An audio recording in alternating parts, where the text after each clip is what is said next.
Hi guys, magandang araw.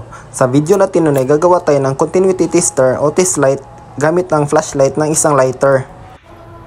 May isang motorsiklo kasi akong gustong ayusin dahil matagal nang nakatingga ang motorsiklo na yon dahil napabiyaan ko na.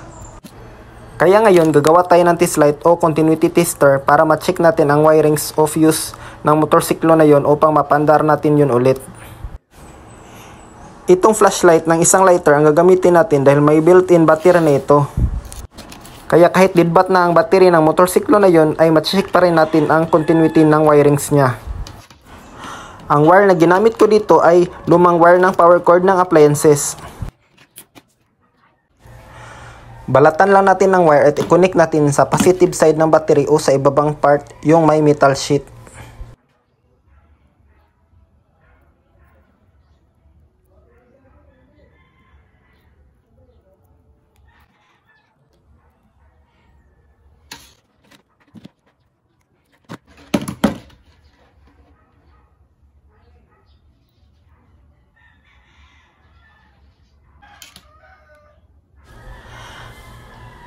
Gagamit naman tayo ng isang wire at ikukunik natin ito sa isang paa ng LED.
Nang ma-check natin ang connection at umiilaw na siya ay babalutan natin ito ng electrical tape upang maging solid ang wirings natin.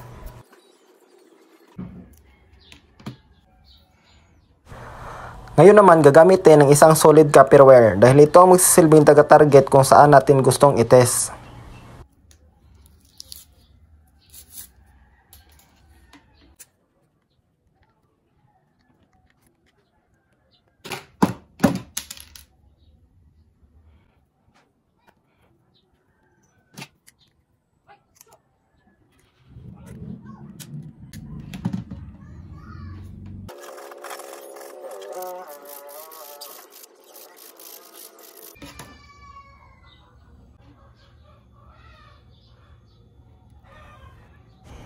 I-connect lang natin dito yung maikling wire na dinugtong natin sa positive side ng LED.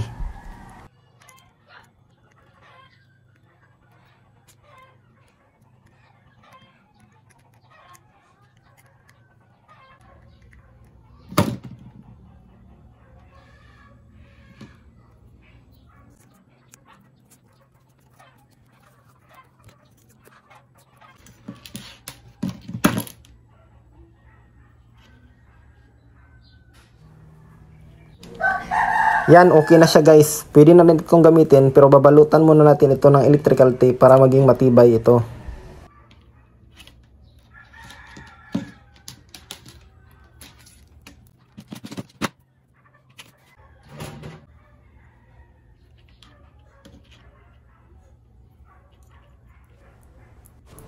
Gagamit tayo ng alligator clip upang madali nating maikabit ito sa itetest natin.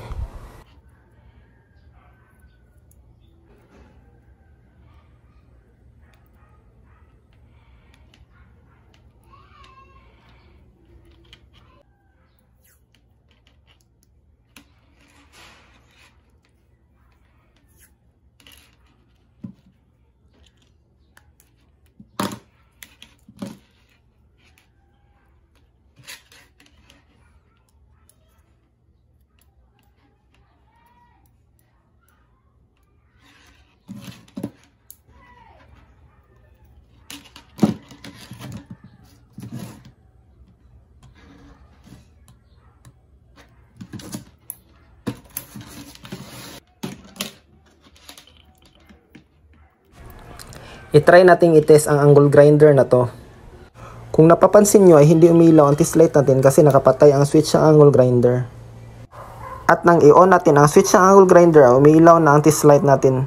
Kaya masasabi natin na okay pa ang wirings ng angle grinder na to. Ito na ang motorsiklo natin, hindi na umiilaw yung digital display niya.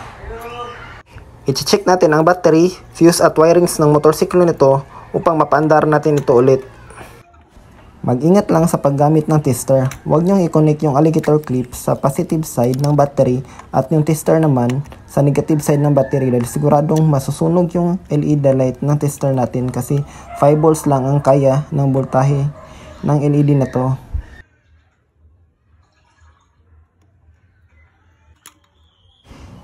Nang i-check ko ang mga fuse ng motorsiklo na to ay may isang fuse na walang continuity o sira na. Kaya kailangan natin itong palitan ng fuse. At bago naman natin ito paandarin, ay check muna natin ang wirings ng motorsiklo na to kung wala bang short circuit na naging dahilan ng pagkasira ng fuse. Okay pa tong kulay pula na fuse, pwede pa itong magamit.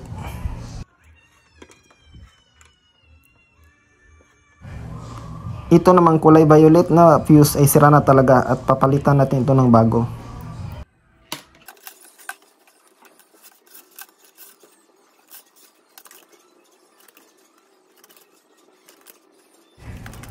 I-heat gun muna natin yung wire ng tester natin upang hindi magkabuhol-buhol.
Ito na ang bagong fuse na ipapalit natin dun sa nasirang fuse, guys.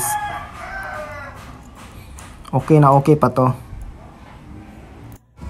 Pagsisikapan natin na mapandar natin ulit yung motorsiklo na yun dahil papagandahin natin yun at lalagyan natin ng mga accessories at mga LED lights upang maging maganda ito ulit.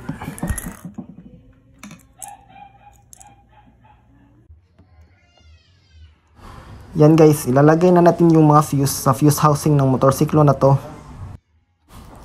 Medyo matagal na tong motorsiklo na to sa akin, mga 5 years na. Minsan ko lang ito nagamit at medyo napabayaan ko talaga itong motorsiklo na to. Kaya ngayon papagandahin natin ito ulit.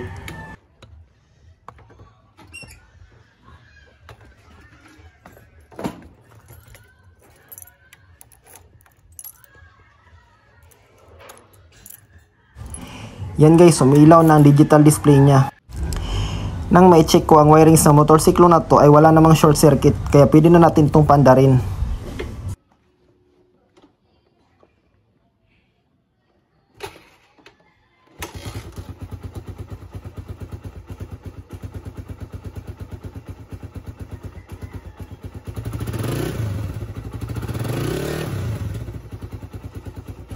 Kung napapansin nyo guys ay ang lakas ng minor ng motorsiklo na to, ngunit yung gauge ng tachometer niya ay nasa 1000 RPM lang. Kaya kailangan nating ituno yung karburador ng motorsiklo na to.